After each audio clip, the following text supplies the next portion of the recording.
Bonjour à tous, c'est Étienne de Villers Software. Dans cette vidéo, je vais vous apprendre à créer votre propre logiciel sans avoir de connaissances particulières en informatique. Pour ce faire, nous allons utiliser l'outil Softwarezator. C'est un logiciel qui va vous permettre de développer des applications rapidement sans avoir à connaître un langage informatique particulier. Dans cette vidéo, je vais vous apprendre à créer un logiciel vous permettant de faire un simple calcul tel qu'une addition par exemple. Donc pour commencer, nous allons créer un nouveau projet. Un logiciel avec des fenêtres, en particulier une fenêtre vide. On choisit le nom du projet, son emplacement et on termine. Voilà, le projet est créé. On a ici dans l'explorateur de solutions toute l'arborescence du projet. Et nous avons par défaut ouvert la fenêtre principale du logiciel. On va commencer par insérer une zone de saisie numérique. C'est dans cette zone que nous mettrons notre premier chiffre de l'addition. On va la placer ici, dans l'angle. On peut redimensionner la fenêtre. Et puis on peut ajouter une seconde zone qui nous permettra de mettre le deuxième chiffre. Voilà. Et enfin, on va ajouter un bouton qu'on va déplacer et redimensionner et qui nous permettra de faire notre fameux calcul.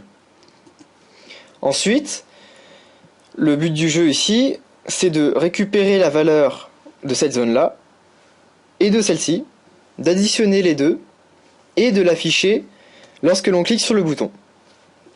Donc pour commencer, ici, maintenant qu'on a fait l'interface, on va devoir passer aux fonctions. Pour cela, on va sélectionner notre bouton et on va faire en sorte qu'une fonction va s'exécuter lorsque l'on va cliquer sur ce bouton. Donc pour cela, on va en bas et on clique sur « Lier le contrôle à une fonction ». On choisit l'événement clic qui s'exécute lorsque l'utilisateur va cliquer sur le bouton. On entre le nom de la fonction et on termine. Voilà, on est passé dans l'éditeur de fonctions. Vous voyez ici en bas, on a les deux éditeurs. Dans cet éditeur, on va pouvoir ajouter ce qu'on appelle des actions. Donc une action, ça peut être par exemple faire un calcul, afficher un message, créer un fichier, se connecter à une base de données, et d'autres choses comme ça. Softwarezator 2012 possède environ 350 actions différentes. Ici, nous allons commencer par récupérer le contenu de ces deux zones-là. Pour ce faire, nous allons devoir créer deux variables. Nous allons dans l'onglet Projet, Gestionnaire de variables, et on choisit notre projet. Alors d'abord, à quoi sert une variable ? Une variable, ça va nous permettre de conserver en mémoire des données temporairement qui nous sont importantes durant l'exécution de notre logiciel. Alors ces données, ça peut être du texte, des nombres, des images, des fichiers, tout ce que vous voulez en fait. Donc on va ici créer deux variables qui va s'appeler nombre A, puis une variable qui va s'appeler nombre B, et je vais même rajouter une troisième variable qui va s'appeler résultat du calcul. Alors vous l'aurez sûrement compris, notre variable nombre A sera égale à la valeur de la première zone de saisie numérique, le nombre B sera égal à la valeur de la deuxième zone, et enfin le résultat du calcul sera égal au résultat de l'addition. Voilà, on valide. On va donc commencer par récupérer la valeur de ces deux zones ici. Pour cela, on va aller dans la catégorie interface, obtenir une propriété d'un contrôle. Un contrôle, quand on dit contrôle, ça peut être un bouton, une zone de saisie numérique comme on a ici, une zone de texte, un menu, tout ce que vous voulez. Tout ce que vous voulez qui appartient à l'interface, bien sûr. Donc ici, on va sélectionner notre première zone numérique et on va récupérer la propriété value qui sera égale en fait à la valeur saisie par l'utilisateur. Et enfin, cette valeur, on va l'enregistrer dans notre variable nombre A. On valide, on va refaire le même procédé mais pour notre seconde zone de saisie numérique. Cette fois-ci, on l'enregistre dans la variable nombre B. Et maintenant qu'on a fait ça, on va pouvoir effectuer notre calcul. C'est très simple, il suffit d'aller dans la catégorie mathématiques et on ajoute une action calcul. Voilà. Maintenant, dans cette action, ce qu'on veut faire, c'est la valeur du nombre A plus la valeur du nombre b. Sauf qu'ici, vous voyez, on peut ajouter des nombres, on peut ajouter des plus, des moins, des multipliés, divisés, mais on ne peut pas vraiment ajouter de variables. Heureusement, il y a une solution à cela.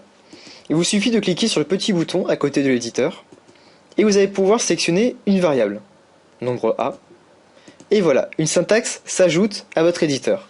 Ainsi, la valeur de la variable nombre A sera utilisée. Maintenant, il suffit de faire plus la valeur du nombre B, et voilà, l'addition est effectuée. Il n'y a plus qu'à enregistrer ce résultat dans la variable résultat du calcul.